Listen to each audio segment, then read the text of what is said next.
द्वारका के राज दरबार में उस दिन एक अजीब शांति थी। राजमहल के बीचों बीच रखा था एक विशाल तराजू, दोनों पलड़ों जितने बड़े कि जैसे पर्वत भी तौल दे।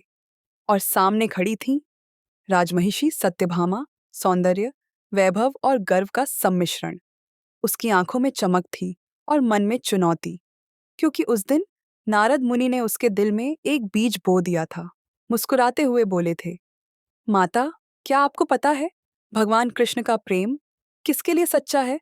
सत्यभामा ने तुरंत कहा, मेरे लिए। उसकी आवाज में गर्व था। नारद मुस्कुराए, तो फिर परीक्षा लीजिए। और यहीं से शुरू हुआ तुलाभारम। तराजू के एक पलड़े पर बैठ गए स्वयं श्री कृष्ण, शांत, सरल, मोहक मुस्कान के साथ। दूसरे पलड़े में सत्यभामा ने अपना सारा खजाना ढेर देना शुरू किया।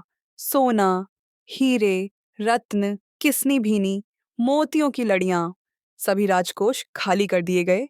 पर कृष्ण वाला पलड़ा जरा भी हिला नहीं। राजमहल में खुसर फुसर फैल गई। सत्यभामा के चेहरे पर चिंता उतर आई। नारद मुनि की मुस्कान और गहरी हो गई। सत्यभामा चिल्लाई, और लाओ, और आभूषण लाओ। सेनापति, दासियां, रत्नकोश सभी दौड़ पड़े। पूरे महल का धन पलड़े में भर दिया गया। पर कृष्ण वाला पलड़ा अभी भी भारी था, जैसे कह रहा हो, धन से देवता नहीं झुकते।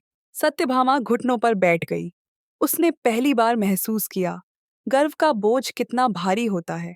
तभी दरबार का दरवाजा धीरे से खुला। रुक्मिणी अंदर आईं, साधारण वेशभूषा में, शांत, स्थिर, भक्ति की प्रतिमा। उन्होंने सत्यभामा की ओर देखा, न शिकायत, न व्यंग्य, सिर्फ करुणा। फिर वह तराजू के पास गईं, अपने आंचल से एक छोटी सी पत्रिका निकाली, तुलसी का एक छोटा हरा पत्ता। सबका मन हंसी में फूट पड़ा।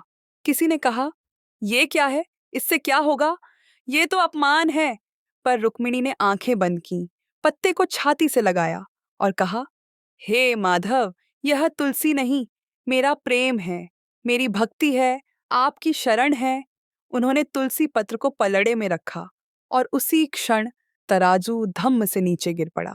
कृष्ण वाला पलड़ा ऊपर उठ गया। पूरा दरबार स्तब्ध। सत्यभामा की आंखों से आंसू बह निकले। नारद मुनि मुस्कुराए, देखा देवी, भक्ति का वजन सारे जगत के धन से भारी होता है।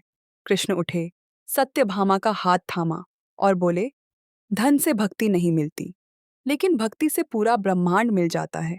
उस दिन की सीख आज भी गूंजती है।